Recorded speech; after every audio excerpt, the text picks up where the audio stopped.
집값 상승기에 무리하게 돈을 빌려 집을 산 이른바 영끌족들이 불어난 이자 부담에 허덕이다 경매로 내몰리고 있습니다. 고금리와 부동산 시장 침체가 계속되면서 올해도 이 같은 경매 물건이 쏟아질 거란 전망이 나옵니다. 박상학 기자의 보도입니다. 동작구 사당동의 한 아파트 단지. 최근 전용 120제곱미터 한 채가 경매에 나왔습니다. 지난해 기준 감정가는 11억 8천만 원.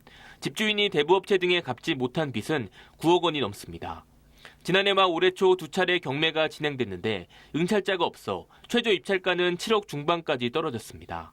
그 이후에 이때 아무도 참여를 안 하니까 한 번 더 떨어졌어요. 그래서 감정가 대비 지금 64%까지 떨어져 있는 거거든요.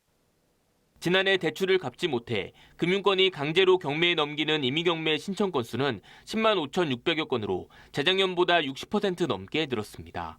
경매 매물이 10만 건을 넘은 건 2014년 이후 9년 만입니다. 저금리 시절 무리한 대출로 집을 산 영끌족들이 가파르게 오른 금리와 부동산 시장 침체로 이자 부담을 견디지 못하는 겁니다. 특히 당시 저축은행이나 대부업체 등 이 금융권에서 돈을 빌린 경우가 많아 주담대 갈아타기 등으로 금리 부담을 낮추기도 어렵습니다.